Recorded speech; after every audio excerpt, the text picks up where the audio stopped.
13, 21, 29, 37 এর একটা তালিকা দেওয়া আছে। এই তালিকাটি প্রথম 50টি সংখ্যার সমষ্টি হবে। তো আমরা সমষ্টি নির্ণয়ের একটা সূত্র দিয়েছিলাম তোমাকে, যে প্রথম পদ শেষ পদ পদ সংখ্যা ভাগ হচ্ছে 2। আচ্ছা, তো প্রথম পদটা আমরা পাইলাম, শেষ পদটা কিভাবে পাবো? শেষ পদটা পাইতে গেলে এর একটা বীজগণিতিক রাশি তৈরি করতে হবে, বা ওই 50তম পদটি বের করতে গেলে এটা তো শেষ পদ না, তার জন্য একটি বীজগণিতিক রাশি তৈরি করতে হবে।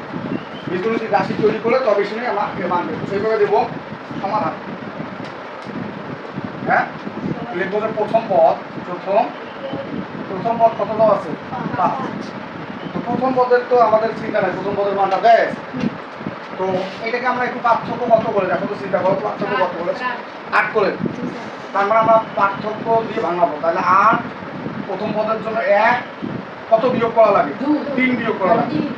তাহলে 8 একে 8 আর 3 বিয়োগ করলে এইটা হয়। হ্যাঁ, কোনভাবে আমরা দ্বিতীয় পদ, তাহলে দ্বিতীয় পদ কত আছে? 13 আছে।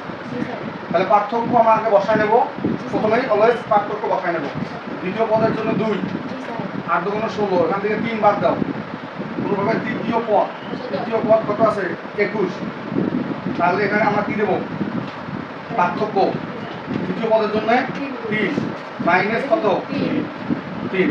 তো এরকম করে ডট ডট ডট দিয়ে আমরা কতম পদটা বের করবো। আমাদের উদ্দেশ্য হলো এই প্যাটার্ন দিয়ে বীজগণিতিক রাশি বের করে 50তম বারে যে শেষের যে 50টি সংখ্যা, শেষের সংখ্যাটি আমরা বের করবো। সেটা কতম পদ? তাহলে কি হবে? 8 ক মাইনাস 3 হবে। তাহলে আমাদের 50তম পদ বা পদের মান, হ্যাঁ 50তম পদ বা পদের মান, তাহলে আমার মান কত আছে? 8 গুণন 50 মাইনাস 3। তাহলে এখানে হয় কত? 400 থেকে 3 বাদ দেওয়া 300 কত? 397। তো আমাদের এই যে প্রথম পদটা পাওয়া হয়েছে, 50তম পদটা পাওয়া হয়েছে, তাহলে আমাদের সমষ্টি বের করতে বলছে। সমষ্টি নির্ণয়ের সূত্র কত? সমষ্টি নির্ণয়ের সূত্র হলো প্রথম পদ যোগ শেষ পদ কত? হ্যাঁ, গুণন পদ সংখ্যা কয়টা আছে? 50টা, আর ভাগ হলো 2। এটা কিন্তু আমাদের সমষ্টি নির্ণয়ের সূত্র। তো এটা ক্যালকুলেশনটা নেই।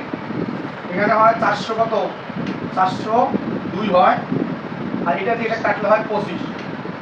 25 গুণন 402 10,050।